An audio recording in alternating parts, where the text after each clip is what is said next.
92.7 big FM पर सुनते रहिए गाने जो हिट थे, हिट रहेंगे।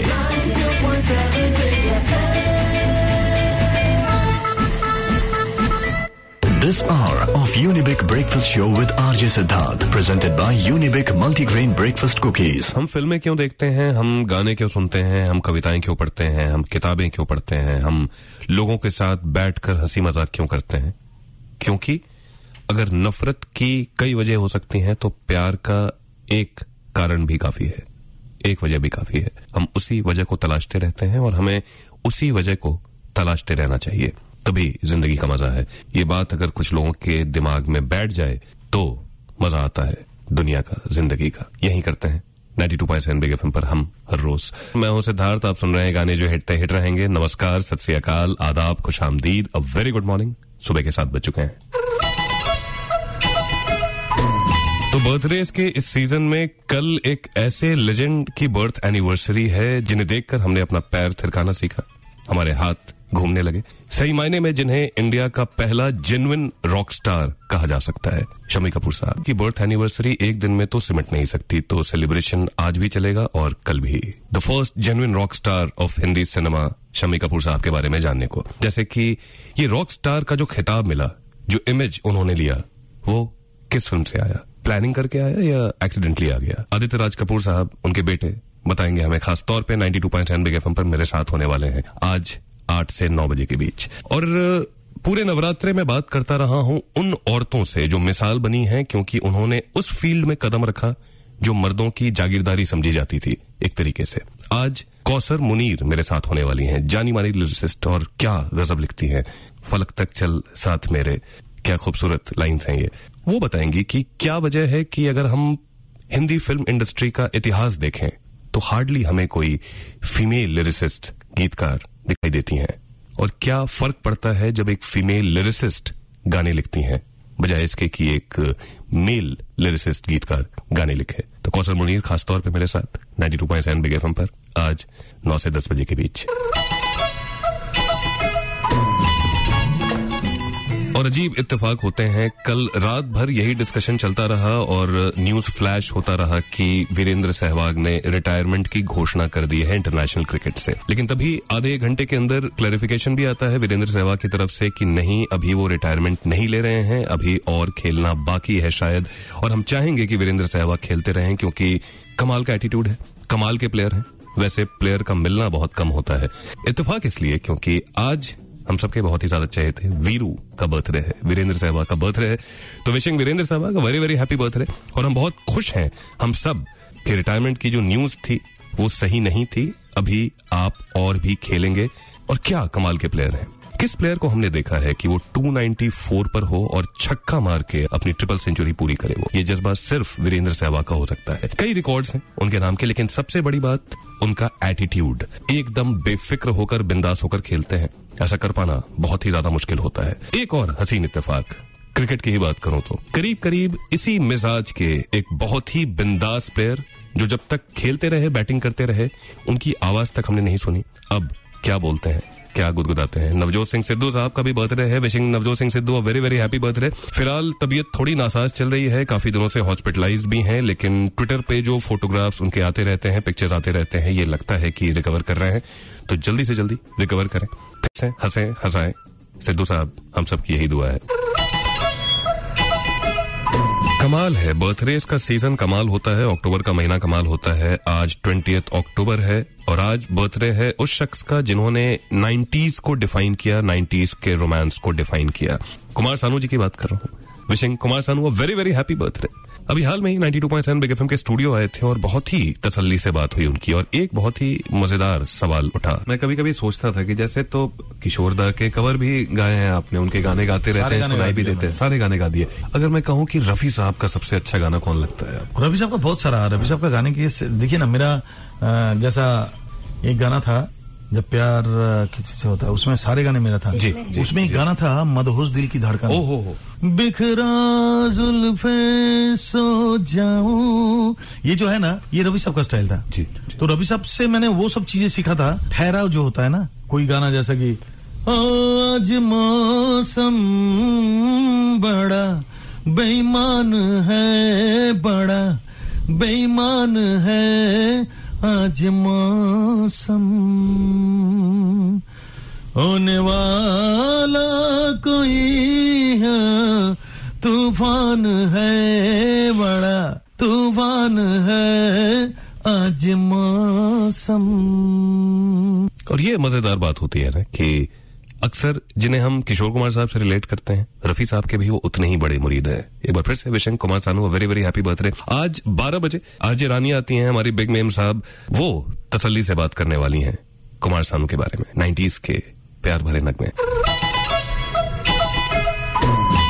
और जिन्होंने रॉक एंड रोल को डिफाइन किया, जिन्होंने एक रिबेल एक्टर को डिफाइन किया, शम्मी कपूर साहब। कल उनकी बर्थ एनिवर्सरी है, लेकिन इतनी बड़ी शख्सियत, लेजेंड है वो, तो एक दिन में बात कैसे पूरी होगी, तो 2 दिनों तक उनकी बर्थ एनिवर्सरी को सेलिब्रेट करने वाला हूं। और अगर साथ में उनके बेटे हों आदित्य राज कपूर साहब, तो उनसे अगर बातचीत हो तो क्या बात है। तो आज आदित्य राज कपूर मेरे साथ होने वाले हैं 92.7 बिग एफएम पर, और उनसे जानने की कोशिश होगी कि ये जो रॉक स्टार वाली इमेज उनको मिली या उन्होंने खुद बनाई अपने लिए, वो एक्सीडेंटली हुआ या प्लानिंग के साथ, थोड़ी देर में। और एक सवाल मैं आपसे पूछता हूं, सवाल ये कि मनमोहन देसाई साहब और शम्मी कपूर साहब रिलेटेड हैं आपस में, कि शम्मी कपूर साहब की बेटी की शादी मनमोहन देसाई साहब के बेटे यानी कि केतन देसाई से हुई है। ये बताइए कि मनमोहन देसाई साहब की कितनी फिल्मों में नजर आते हैं शम्मी कपूर साहब। मैं गेस्ट अपीयरेंस की बात नहीं कर रहा हूं, फुल फ्लेजेड रोल्स की बात कर रहा हूं। याद करें और बताएं। 39927927 यानी 39927927 पर कॉल करें और शम्मी कपूर साहब का नाम आता है तो डांस का जिक्र होता है,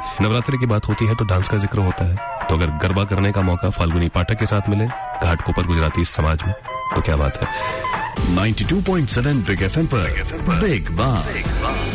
पहले ऐसा कहा जाता था कि सबसे साधारण खाना है जो बहुत ही आराम से मिल जाता है, कोई भी खा सकता है, वो रोटी, दाल और सूखे प्याज होते थे। क्या अब हम ये बात कह सकते हैं, क्योंकि शायद सबसे महंगी चीजों में इनकी गिनती होने लग गई है। प्याज हमें रुला रही थी और अब दाल की बारी है।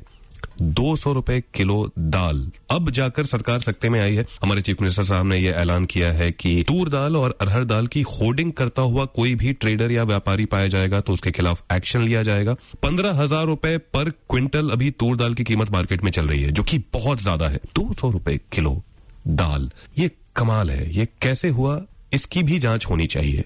और हमेशा सरकार लेट ही क्यों आती है, हिंदी फिल्मों के पुलिस की तरह। 70s याद करें। पानी की भारी समस्या है, बहुत ज्यादा समस्या है, और अब महाराष्ट्र, पूरा महाराष्ट्र ऐसा कहा जा सकता है कि टैंकर्स पर ही डिपेंडेंट है, क्योंकि पानी नहीं है पीने के लिए, खासकर मराठवाड़ा रीजन में। 637 टैंकर्स चाहिए इस साल, अगर अक्टूबर 19 की बात करें, कल की बात करें। और पिछले साल अगर यही नंबर देखें तो ये सिर्फ 49 था, मतलब 49 टैंकर्स पिछले साल। इस साल 637 टैंकर, जिसमें से 473 टैंकर मराठवाड़ा रीजन में चाहिए। तो जब भी हम पानी का इस्तेमाल कर रहे हों तो एक बार सोच लें कि पानी की कितनी किल्लत है।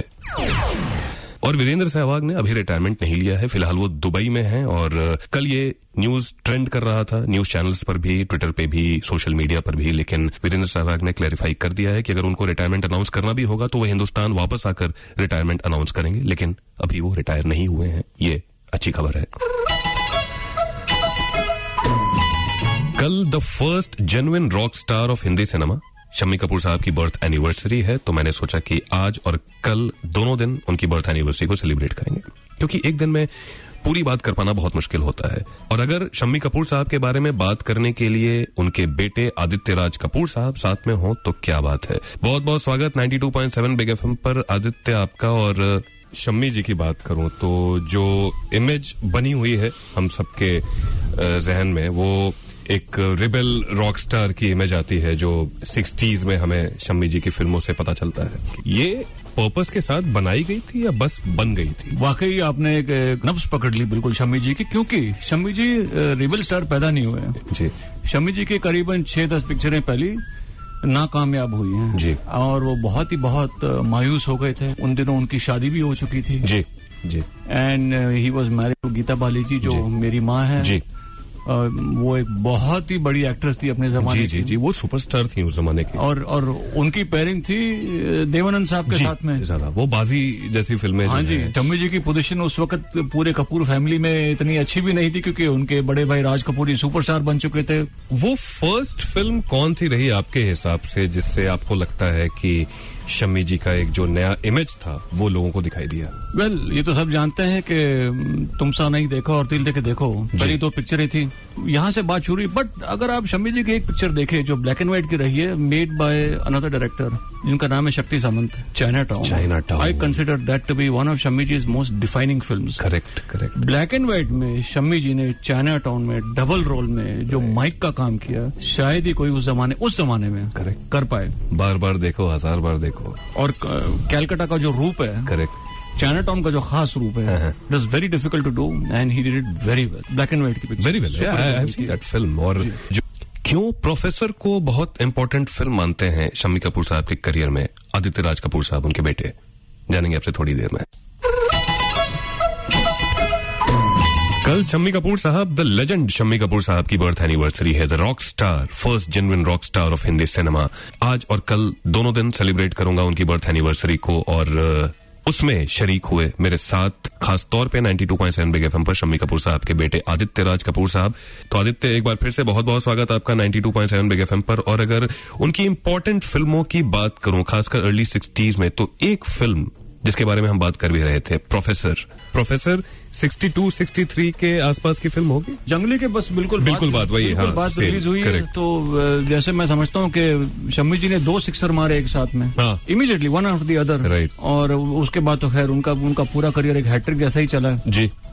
तो प्रोफेसर के अंदर शम्मी जी ने और लेखराज टंडन जी ने जो काम किया है, काबिल-ए-दाद है वो। Who would have thought? कौन सोच सकता था कि शम्मी कपूर और ललिता पवार का एक लव एंगल हो सकता है, और जब आप देखते हैं आप यकीन कर लेते हैं कि हाँ, हो सकता है। मुझे हंसी आ गई आपकी बात पे। आप उनको देखिए, they look so cute and romantic. If I am not wrong, correct me if I am wrong, जंगली में ललिता पवार जी माँ बनी है शम्मी कपूर जी की, और अगली फिल्म में वो उनकी लव इंटरेस्ट है। और क्या क्यूटनेस है। दोनों ऊपर है, आप एफएम से उनसे कनेक्ट कर सकते हैं, शम्मी जी और ललिता पवार जी से, कि वो क्या कर रहे हैं इस वक्त, और उनकी गुफ्तगू आप पकड़ लीजिए। ललिता जी ने जो अपना जो एक नजाकत दिखाई है, प्यार करने के शीशे के सामने जो उनका जो सीन है, बिल्कुल, जब वो अपना मेकअप कर रही है, बेहतरीन। It is as good as anything in this world. Correct. और एंजॉय करते थे अपने किरदारों को शम्मी कपूर साहब। प्रोफेसर देखकर ऐसा लगता है। और बहुत इंपॉर्टेंट फिल्म शम्मी कपूर साहब के करियर में, उसके बारे में कुछ खास बताने वाले हैं आदित्य राज कपूर साहब, शम्मी कपूर साहब के बेटे। और एक सवाल मैंने आपसे पूछा कि मनमोहन देसाई साहब की कितनी फिल्मों में नजर आते हैं शम्मी कपूर साहब, गेस्ट अपीयरेंस में नहीं। हिंट दे देता हूं, उनमें से 2 फिल्मों में अमिताभ बच्चन साहब भी हैं, और 2 फिल्मों में हीरो रहे शम्मी कपूर साहब। अब आसान हो जाना चाहिए। 39927927 यानी 39927927 पर कॉल करें, और घाटकों पर गुजराती समाज में गरबा करने का मौका, वो भी फाल्गुनी पाठक के साथ। आज और कल the first genuine rock star of Hindi cinema Shammi Kapoor साहब की बात करने वाला हूं, क्योंकि कल उनकी बर्थ एनिवर्सरी है। और इस बारे में बात करने के लिए अगर शम्मी कपूर साहब के बेटे आदित्य राज कपूर साहब हमारे साथ जुड़े तो क्या बात है। आदित्य, एक बार फिर से बहुत बहुत स्वागत आपका 92.7 बिग एफएम पर। और एक और बहुत इंपॉर्टेंट फिल्म ब्रह्मचारी, ये शम्मी जी के करियर की एक बहुत इंपॉर्टेंट फिल्म मानता हूं मैं, क्योंकि तब तक शम्मी जी अपने पीक पर पहुंच चुके थे as a romantic hero, as a dancing star, as a rebel star, जैसा हमने अभी डिस्कस किया। ब्रह्मचारी इज द फिल्म जिसके लिए उन्हें फिल्म फेयर अवार्ड मिला था। बेहतरीन काम, और कई शेड्स भी नजर आते हैं ब्रह्मचारी में अगर हम देखते हैं तो। एक आजकल तेरे मेरे प्यार के चर्चे, देखिए ब्रह्मचारी का ये गाने पे जब मैंडलिन शुरू होता है, आजकल तेरे मेरे प्यार के चर्चे, तो हर बच्चा जानता है कि ये गाना कहाँ जा रहा है और क्या होने वाला है, और मुमताज का बंदर आने वाली है। राइट। पर आप इस गाने में अगर देखें प्राण साहब को भी, तो आप देखोगे कि ये दोनों आर्टिस्ट प्राण साहब और शम्मी जी कैसे प्यार से एक दूसरे के साथ में थोड़ा कॉमेडी और थोड़ा विलन का काम करे, थोड़ा खेल रहे एक दूसरे के साथ। राइट। ये जानना बड़ा जरूरी है कि ये दोनों लोग भी बहुत अच्छे दोस्त हैं। शायद प्राण साहब ने ही मुझे लॉरेंस स्कूल सनावर भेजा, शिमला भेजा, मैं बोर्डिंग स्कूल गया था पढ़ने के लिए। I consider Brahmachari one of his best films. Right. Aditya Raj Kapoor Shammi Kapoor साहब के बेटे मेरे साथ बने रहेंगे कल भी। कल बात करूंगा कि स्टारडम के बाद का जो फेज शुरू हुआ शम्मी कपूर साहब का, और किस तरीके से वो कैरेक्टर रोल्स में आए, और क्या क्या बातें हैं उनकी पर्सनालिटी की जिनके बारे में हमें ज्यादा नहीं मालूम। ये कल बात करेंगे शम्मी कपूर साहब की बर्थ एनिवर्सरी के दिन। और एक सवाल जो मैंने आपसे पूछा कि मनमोहन देसाई साहब की कितनी फिल्मों में नजर आए शम्मी कपूर साहब, सही जवाब ब्लफ मास्टर, बदतमीज हीरो थे इन दोनों फिल्मों में। परवरिश और देश प्रेमी कैरेक्टर रोल्स में थे। और सबसे पहले सही जवाब दिया है कांदिवली ईस्ट से नवदीप शर्मा जी ने। तो आपको घाटकोपर गुजराती समाज के गरबा के कपल पासेस मौका फाल्गुनी पाठक के साथ गरबा करने का बहुत बहुत मुबारक। और पिछले कई दिनों से मैं उन औरतों से बात करने की कोशिश कर रहा हूं जिन्होंने उन फील्ड्स में कमाल किया है जो वैसे मर्दों की फील्ड समझी जाती थी ट्रेडिशनली। आज मैं बात करने वाला हूं एक फीमेल लिरिसिस्ट से। अब ये भी एक ऐसा फील्ड है जिसमें हमें औरतें बहुत कम दिखाई पड़ती हैं अगर हम जर्नी भी देखें हिंदी फिल्म म्यूजिक की। अभी मेरे साथ हैं मेरी बहुत ही पसंदीदा लिरिसिस्ट, कमाल के गाने लिखती हैं, कौसर मुनीर। टशन के गाने याद करें, इशकजादे के गाने याद करें। 92.7 बिग एफएम पर कौसर मुनीर, बहुत बहुत स्वागत है आपका। Thank you. और एक बहुत दिनों से आपसे बात करने की तमन्ना थी, आज मिली हैं आप बहुत मुश्किल से।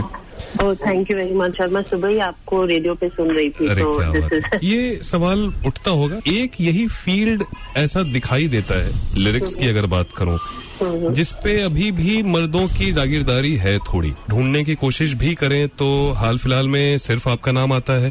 उससे पहले शायद से माया गोविंद और रानी मलिक जी लिख रही थी 90s में। क्या वजह है? अन्विता भी है। अन्विता है, राइट। आई थिंक ये एक सोशियोलॉजिकल सवाल है जिसका आंसर शायद इतना ही बोरिंग हो, क्योंकि अपॉर्चुनिटीज नहीं थी। और अब जो प्लेइंग फील्ड इक्वल हो रही है बहुत सारी चीजों में, specially in front of the camera, behind the camera, तो आई फील सिचुएशन बेहतर होगी, लोग आएंगे। लेकिन अभी भी क्या है ना, ये एक छुपा हुआ प्रोफेशन है। थिंक में फिर भी औरतें स्क्रिप्टिंग में शायद और आगे आ रही हैं, लेकिन poetry lyrics is still something that is considered a hobby. Love for poetry, love for literature, ये तो आई गेस की विरासत में ही मिली है आपको।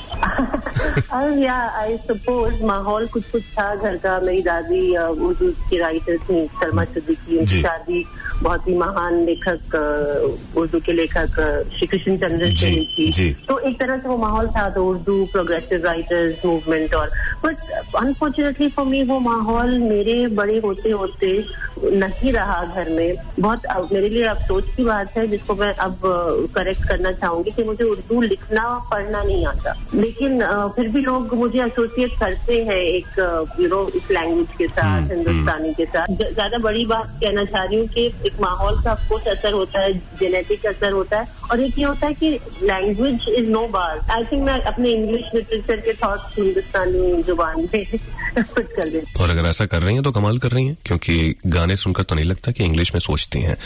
उर्दू कमाल की है आपकी, हिंदी कमाल की है। कौसर मुनीर मेरी बहुत ही पसंदीदा लिरिसिस्ट, कमाल के गाने लिखे हैं उन्होंने, इशकजादे, टशन। अगर फीमेल लिरिसिस्ट हों इंडस्ट्री में, कितना फर्क आएगा गानों में? क्योंकि अब तक तो जितने गाने हमने सुने हैं वो सब मेल पॉइंट ऑफ व्यू से लिखे गए हैं। ये जो हिपोक्रेसी है हिपोक्रेसी हिंदी फिल्म इंडस्ट्री में भी, कि कुछ मर्दों ने जागीर बना रखी है, अपनी वॉल बना रखा है। और इसी हिपोक्रेसी के ऊपर एक तमाचा है जो लेकर आती हैं कविता कौशिक, फेक बुक विद कविता। कल से इसकी शुरुआत हुई है बिग मैजिक पर रात को 9 बजे। तो हर मंडे और ट्यूसडे को रात को 9 बजे बिग मैजिक पर ये देख सकते हैं, और 92.7 बिग एफएम पर मंडे से लेकर थर्सडे तक रात को 9 बजे से सुन भी सकते हैं। अब सोचिए कि ये गाना किसी फीमेल लिरिसिस्ट ने लिखा होता अपने पॉइंट ऑफ व्यू से, तो कैसा सुनाई पड़ता? ये गेस कर पाना मुश्किल है, क्योंकि फीमेल लिरिसिस्ट बहुत कम रही हैं, नहीं के बराबर रही हैं। लेकिन एक तरह की बगावत करते हुए इस फील्ड में अपनी जगह बनाई कौसर मुनीर ने। जानी मानी लिरिसिस्ट रही हैं। फलक तक चल, क्या खूबसूरत गाना टशन का। और भी कई गाने लिखे हैं उन्होंने। अभी मेरे साथ हैं कौसर 92.7 एफएम पर। फिर से एक बार स्वागत है आपका। अभी मैं लखनऊ गया हुआ था, एक संवादी, वहां पर एक पैनल डिस्कशन होता है, इरशाद साहब भी आए हुए थे। और तो वहां एक बात चली कि लिरिक्स में एक ऑब्जेक्टिफिकेशन औरतों का या फिर की कमोडिफिकेशन हो जाता है उनका। क्या इसकी भी ये वजह रही है कि क्योंकि फीमेल लिरिसिस्ट कम रही हैं तो उनका नजरिया नहीं आ पाता है गानों में? ये सच बात है। मेरे खुद के फैमिली मेंबर्स जो बुजुर्ग हैं और जिनको शायद इतना इल्म नहीं है इन सब चीजों का, तो मुझसे एक साहब ने मुझसे पूछा कि तुम मतलब जब लड़की गाती है तुम वो लिखते हो राइट, जो जब लड़का गाता है तो कोई और लिखता होगा। मैंने कहा क्यों? क्योंकि तुम वो कैसे सोच सकती हो जो मर्द सोच रहा है। ये सवाल कोई उन लिरिसिस्ट से तो नहीं पूछता कि आपने औरतों के लिए क्यों गाना लिख दिया? Like I said, I think things are changing. Yes, with the coming of women writers हमारा पॉइंट ऑफ व्यू भी सामने आएगा। अगर मैं लिरिसिस्ट की बात करूं, गीतकारों की बात करूं, तो किसने सबसे ज्यादा मुतासिर किया है आपको? तो वो तो ऑल टाइम फेवरेट गुलजार साहब ने है। उनकी जो ओरिजिनलिटी है, इन्वेंटिव माइंड है उनका, मुझे लगता है वो चीजों का, लफ्जों का, इमेजेस का इजाद करते हैं और वो मुझे बहुत मुतासिर करता है, फैसिनेट करता है एकदम। जो कुछ आज में पड़ जाने वाले कि भाई पानी गीला होता है, लेकिन जब आप कहते हैं गीला गीला पानी, उसको आप एक अलग डायमेंशन दे देते। पर गुलजार साहब से जब मिलके कहा था कि आपकी वजह से मुझे हिम्मत हुई, मतलब तो उन्होंने भी बहुत ही टिपिकल अपने ब्रिटिश स्टाइल में जवाब दिया। उन्होंने कहा भाई अपने गुनाह मेरे सर मत डालो। कोई उनका फेवरेट गाना जो मैं आपके मार्फत सुना सकूं सुनने वालों को? वो जो उनका पहला गाना था मेरा गोरा नहीं, सत्ते में डाल देने वाली बात है कि पहला गाना और वो भी बिल्कुल बिल्कुल बिल्कुल वो धोनी वाला ओवर हो गया। Thank you very much Kausar. मैं चाहूंगा कि आप कभी वक्त रहे आपके पास तो स्टूडियो आए, बहुत लंबी बातचीत होगी तो और मजा आएगा। बिल्कुल, आई वुड लव दैट। और मुझे आज मैंने गलती कर दी, सुबह सुबह मुझे पाली हिल पे 4 बेडरूम फ्लैट की कामना करनी चाहिए थी। आपका प्रोग्राम से मैंने कहा वो to be so nice talking to this gentleman and I made a mistake. बिल्कुल मिलेंगे Kausar. Thank you very much for your time और जल्दी मिलते हैं। Thank you, thanks a lot. Tuesday है, बॉलीवुड में तड़के लगते रहते हैं और वो तड़का हमें सुनाने के लिए आ जाती हैं Bhavna Somaiya. Bhavna ji, very good morning. Good morning Siddharth. आज का तड़का बेहद खूबसूरत है। कल दिलवाले दुल्हनिया ले जाएंगे को पूरे 20 साल हो गए। क्या बात। और कल इसकी शान में यशराज फिल्म्स ने हमें हाल ही में शूट की गई the making of Dilwale Dulhania ले जाएंगे दिखाई थी। इतनी बेहतरीन फिल्म बनाई है और ये देखकर बहुत अच्छा लगा कि काजल, शाहरुख खान, मनीष मल्होत्रा जिन्होंने ये मेकिंग में अपनी आवाज दी है, बिल्कुल ऐसे ही लग रहे जैसे 20 साल पहले लग रहे थे। बाहर निकलकर सबसे अच्छी बात ये लगी कि हमने आदित्य चोपड़ा जो इनविजिबल डायरेक्टर है को लंबे अरसे तक देखा। हालांकि उनके आवाज ज्यादा सुनी नहीं, बहुत कम बोले हैं, तो ये सचमुच ही तड़का लगा। बिल्कुल तड़का लगा और कमाल की बात है ना, 20 साल हो गए दिलवाले दुल्हनिया ले जाएंगे को।